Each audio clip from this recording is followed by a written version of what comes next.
Hello everyone and welcome. Today we're going to be talking about automated bug hunting with Semgrep. Semgrep is a very useful tool which we'll be talking about for the next couple slides, and it is extremely useful as static analysis. So jumping right into it. Hi, my name is Ethan. I work for Somerset Recon. We are a pen testing company that specializes in hardware, software, and physical systems. We combine that all into our training for just regular security consultation.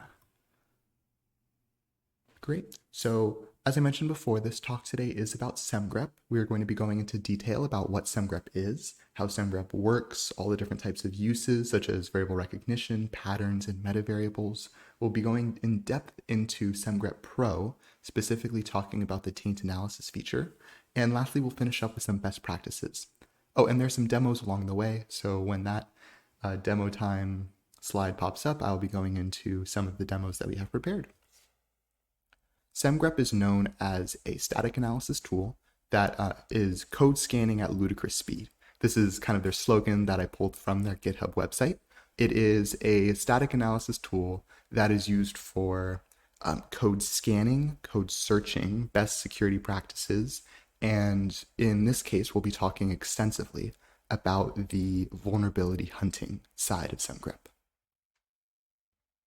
So Semgrep in of itself is a portmanteau of the word semantic and grep. Grep, if you don't know, is some kind of like Linux utility tool, extremely useful for searching blocks of text for words or characters. If you're going to use regex as well, you can use that. But semantic grep is a little bit different because it recognizes the actual words and the variables and the names as what they are, which are variables and words and names, rather than blocks of text. So we're going to show some examples of grep versus semgrep. So let's take a regular, main function C. We are initializing x, y, z as integer variables. We're setting x to 1, y to 2, and z to x plus 1. So if you were to look for the number 2 using grep, grep would highlight line number 3, which is y equals 2, because it recognized the number 2. Semgrep, on the other hand, would recognize the 2 and on line 4, x plus 1. Why? Because if x equals 1, z would equal 1 plus 1, which is 2. And Semgrep would understand intuitively that x plus 1 would be 2, and because we are searching for a number 2, that would be returned. Semgrep, you can see, uses -e2, that specifies the pattern. -l specifies the language, in this case C. Using another example, using Python, x would be 1, y equals 22, and z equals x plus 1. Semgrep would recognize line 4, x plus 1, as being 2.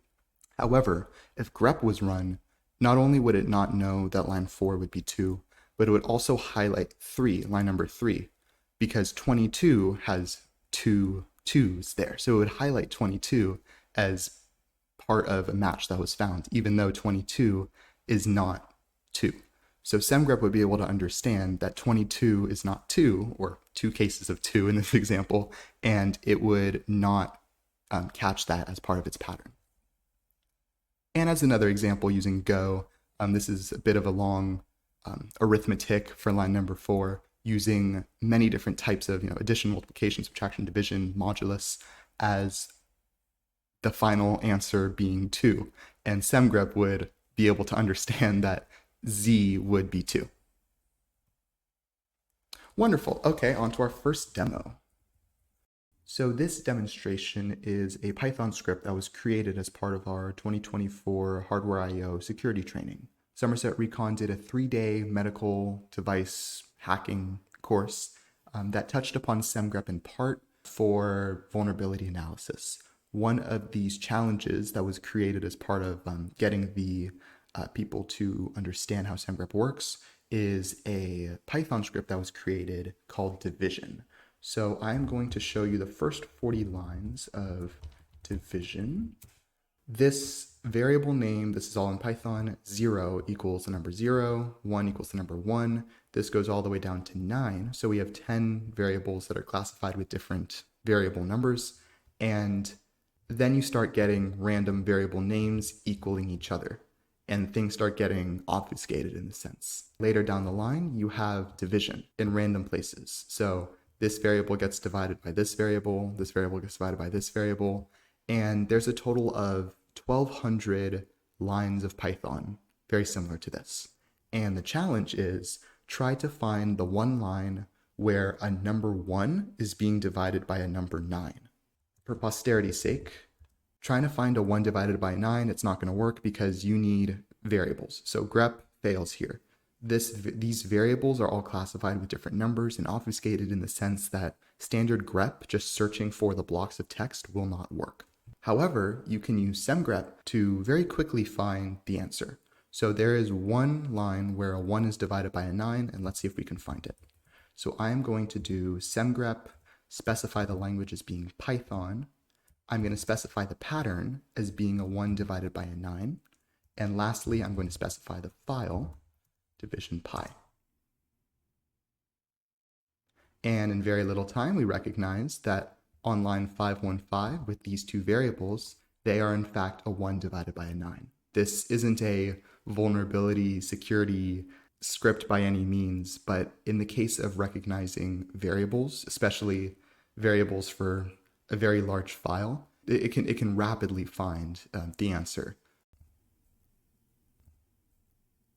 All right, moving on. Semgrep supports over 30 individual languages, each of them very interchangeable because Semgrep has the option to specify languages in rule sets. And you'll see, if you were to look online, that Semgrep has their own community-driven plugins, or community-driven rule sets, I should say, as well as their own rule sets that were created by the developers. So these languages are all supported by numerous rule sets that are all dealing with either vulnerability analysis, code searching, or in many cases, code standards, best practices. All right, so let's jump into some example code. So this is a standard C function, specifies char character array x as hello, and it will use a printf statement to print hello. Now, a standard grep rule would grep for printf with the parentheses of x. And you'll see here that printf of x is highlighted. If, however, you were to have a printf of y, you would need to change the printf statement inside to a dot asterisk. The dot asterisk is a regex command to specify anything inside those quotes, or inside of those parentheses, I should say, will be highlighted. And you'll notice in lines 4 and 5, both the printf statements are highlighted because it does not matter whether it's an X or a Y or whatever is inside of the parentheses. A dot asterisk will specify anything in there. Now, Semgrep, on the other hand, has its own rule sets. So this is the standard YAML format for the Semgrep rules. It starts with the rules, and then it has an ID, in this case, an example rule. It has patterns that you specify, messages, languages, and severity. This is all very helpful because you can not only get verbose output in the messages, you can specify the languages, so it's very interchangeable if some languages are similar, like C, C++. And the severity you can specify as like warning, error. If you are using rules in batches and you have maybe 10 rules that you're running at once and some may not have the highest severity, you can limit it in the command line tool that you use and it will not show those rules. So what Semgrep pattern can we use as an alternative to grep? We have printf of x. In this case, we specify pattern printf of x. We have printf of y. That also does the same thing. Now, this is interesting because you notice how before it said patterns, now it says pattern either. This is a logical OR between two patterns that you specify.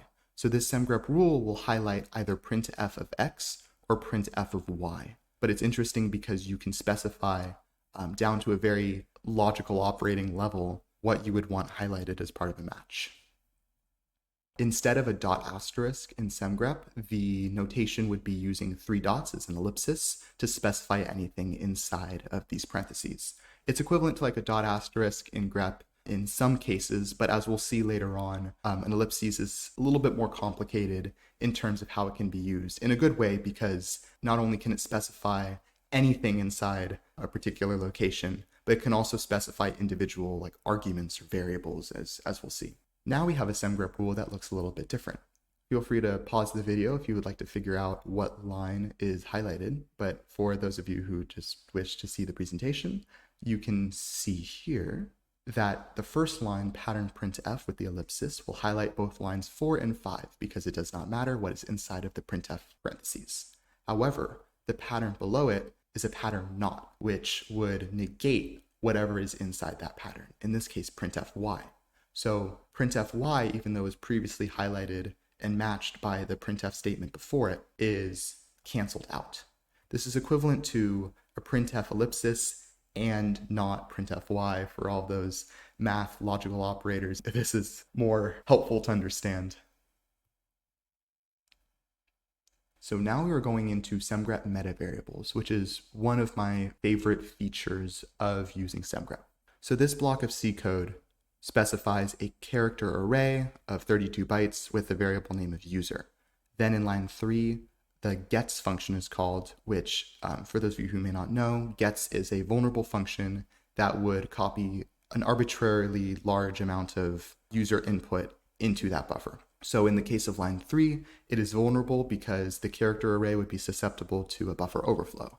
If a user were to provide greater than 32 characters, if you were to spam A like 48, 128 times, then the user character array would be overflowed, and you can overwrite pointers, overwrite points in memory, variable names, whatever, but regardless, it is an extremely vulnerable function and should not be used. So how could you use Semgrep to highlight the gets function? And there we go. The pattern created is a gets, and inside of the gets parentheses, instead of a dot dot dot, I chose to switch things up a bit and use a meta variable. A meta variable is denoted by the $ in front of whatever text you have after it. In this case, I did like a capital BUF for buffer, just for easier notation. The reason why I included that is because it's extremely helpful in the message to show what the variable name is when gets is written. So in this case, the message would specify as gets writes to user, because the $buff in the message would be denoted as having the name user, which is the character array variable. I would also like to point out that Semgrep is useful for understanding function names and which ones are vulnerable, because if you were to use grep to search for gets, let's say, it might show fgets. Or if you were to do printf, then it might show sprintf or vsprintf. Or if you were to do read, it would show fread. There are much less contingencies because Semgrep would be able to recognize the variables as being what they are, their own individual variables. And you don't need to write any fancy regex rules to try to figure out white space before it or anything like that. Semgrep would automatically understand that gets is gets and fgets is fgets. Speaking of fgets, this is the next block of our vulnerable code. Let's say we have fgets with the ability to write 64 bytes from standard input to the user character array. This is vulnerable because even though you're not necessarily writing an unbounded infinite amount of text into the buffer, 64 bytes of data into a 32-byte buffer is classified as a buffer overflow because 64 is greater than 32. Now inside the semgrep rule using fgets, we are using many meta variables, a type, buff, size, max, I think there are a total of 4, to denote a pattern that is specified. And I should also note that the pattern has a pipe right after it to specify it being multi-line, because you can use multi-line patterns in Semgrep. It is useful in the sense that if you want to highlight multiple blocks or understand that certain lines may be highlighted or matched or vulnerable, then you can narrow down what the parameters are for something being regarded as vulnerable. So I chose to color the meta variables to its corresponding variables in the vulnerable code. As you can see, all of this is highlighted, and it should be easier to understand what is being covered. You can see that this pattern for the semgrep rule would highlight fgets, but we run into a problem because in this case, any number that you put into the max meta variable for fgets, if you were to do, let's say, 12 bytes or 24 bytes or anything below 32 bytes, it is matched, and semgrep would say, oh yes, this is matched, this is a pattern that's regarded as vulnerable. But it is actually not a buffer overflow if you were to provide less than 32 bytes of input. So what can we do using meta variables to only highlight this block of code if the amount of bytes used in fgets is greater than the character array? In this case, we would use a line called metavariable comparison. Metavariable comparison is a type of pattern that would actually perform logical operations on the metavariables to determine whether or not it should be matched. In the case of the pattern, we already understand that yes, this would be highlighted. However, the comparison underneath metavariable comparison would only highlight the code if the max metavariable is greater than the size metavariable. And you can see here that 64 is greater than 32 in the vulnerable code, so it would highlight because 64 is greater than 32. But if you were to use, say, 12 is less than 32, it would not be highlighted. This is an amazing function because it helps limit the amount of false positives that you get. And if you were to have an extremely large file of multiple lines of code, it would be prudent to develop these kinds of rules that would limit the amount of false positives that you get. So all of the examples that you've seen thus far use the free version of Semgrep. Semgrep is a free open source software that you can find directly on GitHub and understand how it works. But Semgrep Pro is a version that's built on top of their already free existing open source core. However, it uses additional features that I'll be diving into right now. I should also note that Semgrep Pro is currently $40 a month. So diving into cross-file analysis. Imagine you have multiple source code files, whether it's C header files and C source code or Python class definitions and the actual Python code. All in those cases would have multiple files in a given directory. And Semgrep Pro has a very neat feature called interfile analysis, which would allow a user to run rules on all of those files at once. Semgrep would be able to understand that the variables in one particular file would also correspond to the other. So in the case of a C++ header, if a variable is defined in the header, it would also understand that that variable is the same variable specified in the source file, as long as the source code file is included in the actual C code. Another feature, which is cross-function taint analysis, which is intra-procedural analysis, which I will be going into shortly. Taint analysis is part of their free open source software. However, it's limited in the sense that taint analysis cannot transcend functions. If there's something in one function, it will find it, but Semgrep Pro would allow you to use taint analysis for interfiles. It would allow it to use it past functions, past classes. It would be able to understand where the code flow goes past certain barriers that would otherwise be in the free version. And lastly, the enterprise languages, for instance, the Salesforce Apex would be included in the Semgrep Pro, where it wouldn't be included in the free version. Okay, taint analysis. So we are using Python for this example. Now let's analyze this vulnerable code to see exactly why it is vulnerable. On line 4, we see that user input is accepted into the variable user input and returned in line 6 for the function receive. Then on line 9, the variable data becomes the input that was returned, and on line 11 gets executed as part of the os.system. This is vulnerable because whatever input a user may provide would eventually get executed on the system using os.system. So this Semgrep rule does not use taint analysis, but you'll realize that this fails because the variable, this meta variable that becomes the input, is not the same variable as gets executed in os.system. I used arrows to show you that the meta variable var on the first line of the pattern is not the same as the last line because data and user input are not the same variable. Even though the value is the same, it is not recognized in Semgrep as the same variable. So what can you do to understand how the code would flow? You would use taint analysis. Taint analysis can be activated in Semgrep by setting the mode to taint. Normally it's a search mode, but if you specify taint, then it has its own set of rules that you must include and are required to include in order for it to work.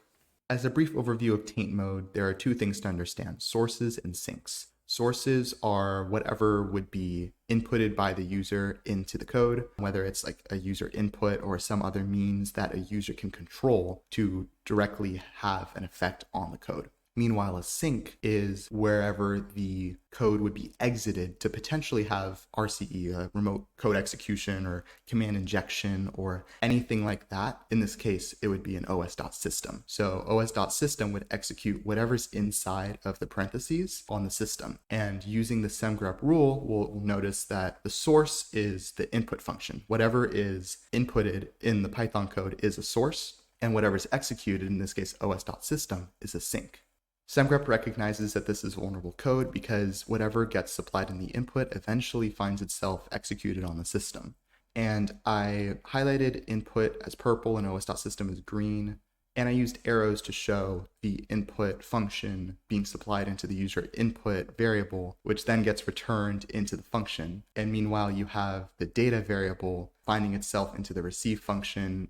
If you were to look at the arrows, you'd see how the code flow would potentially go to find itself from the source to the sink. And I also highlighted the os.system data purple as the match instead of yellow, because this is the Semgrep Pro feature, and seeing as it is used in two different functions, the Semgrep free version would not be able to find this. It requires a Pro license in order to use.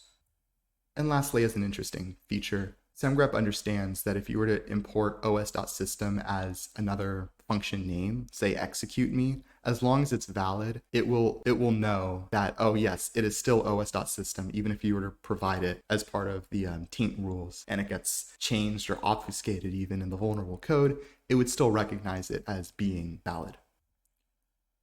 So these are what I believe are the best Semgrep rule tips that I will provide as part of including information that can be helpful in your rules.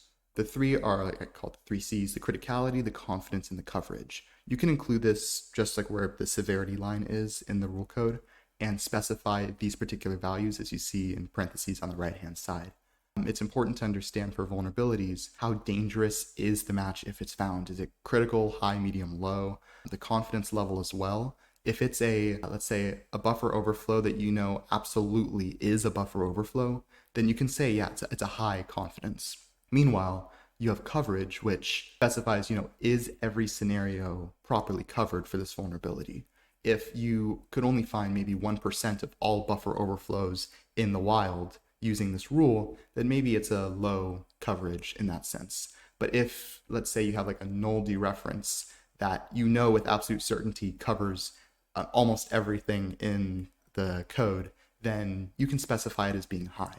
And the usefulness of these options that you specify is that while you are running these commands for these rules and you're running Semgrep, you can specify in the command line itself whether or not you want to limit based on these options. So if you want to limit criticality on the medium scale, or say, hey, let's reject all low or medium critical findings that you find and only show me high critical, or is the vulnerability covered, only show maybe high confidence vulnerabilities. Through that way, you can narrow down what rules should be shown in any given circumstance.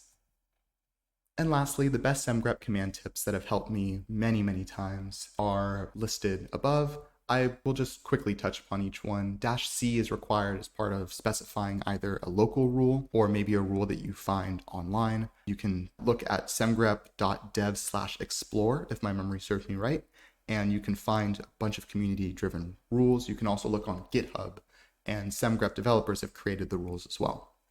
Timeout is important because the default timeout for skipping a rule is 5 seconds. And while Semgrep is really fast, if you were to find a million lines of code, then you may need to give it more time. And in this case, timeout 0 would zero out the timeout and just let it run.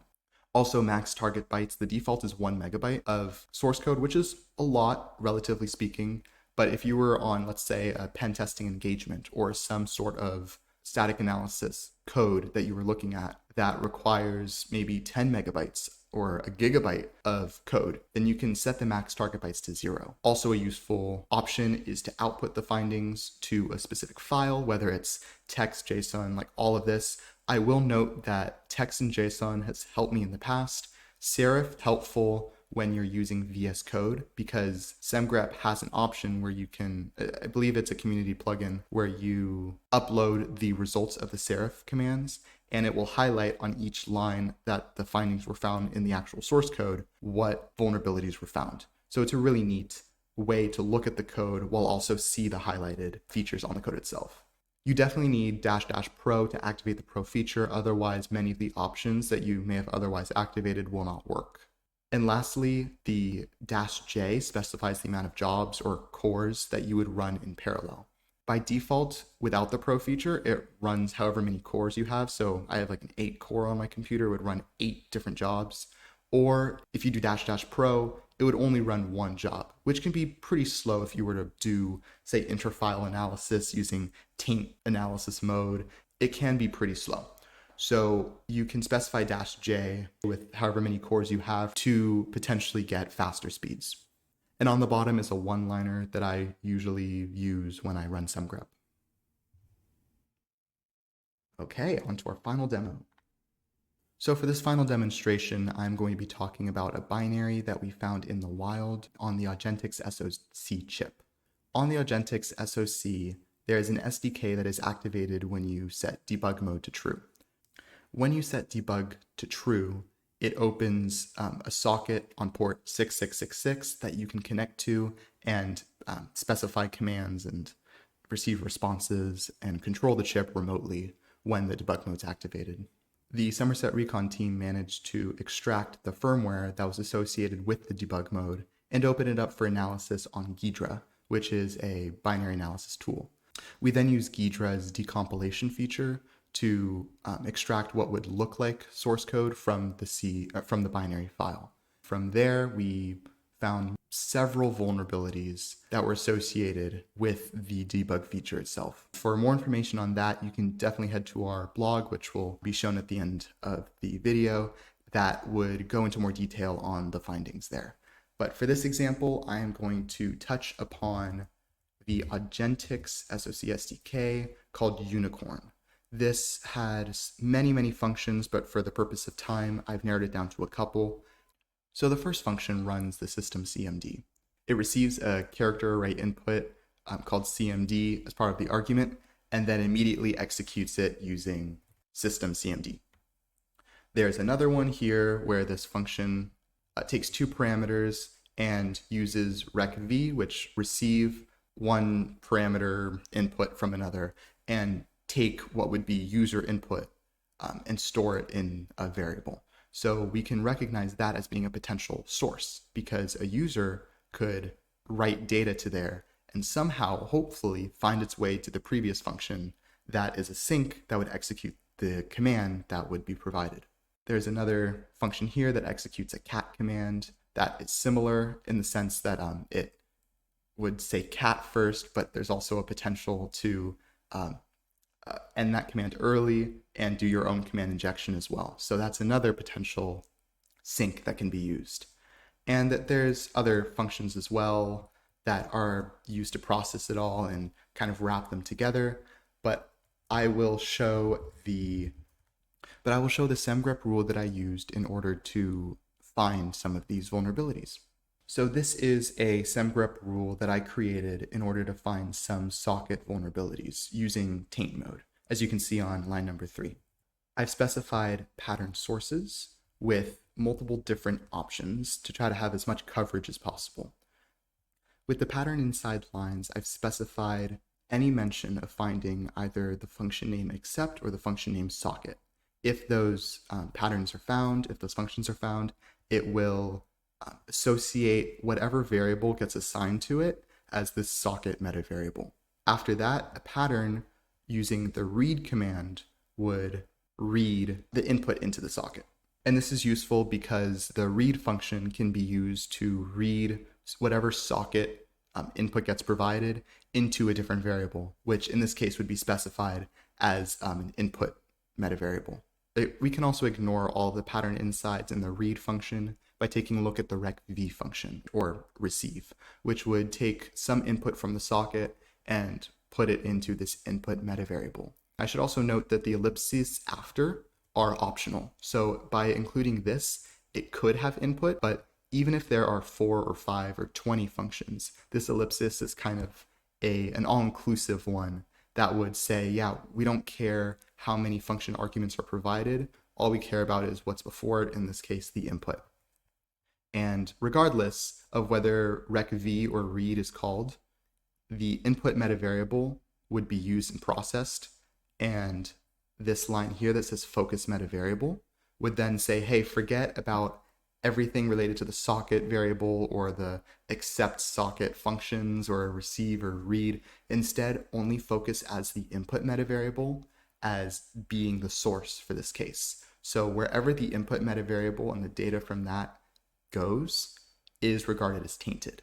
And this by side effect true is a very useful option to specify that anything associating with that variable would also be tainted. Lastly, we have pattern sinks, which are where the input hopefully would then be executed, because if it gets executed and those match, it would then be a finding. So in this pattern, we've specified $exec as a metavariable, along with input inside as being found. If you use the 3 dots before or after, it also means you can have as many function arguments as you want, as long as this input is included in the end. And finally, the metavariable regex command is used to determine what the exec metavariable is and what it should be in order to match. In this case, I wrote a regex rule because you can use regex in Semgrep to say it doesn't matter what the case is. It could be capital or lowercase or a mix between both, as long as it begins with exec and has 0 to 4 alphanumeric characters after, or says system. So this is all inclusive for exec VE, exec, I think CL, and system would be covered in the pattern sync. And lastly, I say, yep, command injection of the input and it'll provide the variable. This is a warning, this is a very high confidence, and the languages specified are C and C++. So now let's run the command and see what we can find. Okay, so I'm going to run the semgrep. I'm going to specify -c for the configuration file, which will be the socket YAML file that we created for the semgrep rule. Then I am going to specify the file that we are going to take a look at, which is the Augentix SOC SDK unicorn file. And just for now, I'm not going to specify any parameters and just run it and see what we can find. It's going to run and it's going to say 0 findings. And the reason why is because we forgot to specify the pro mode. So if we specify --pro, oh, there we go.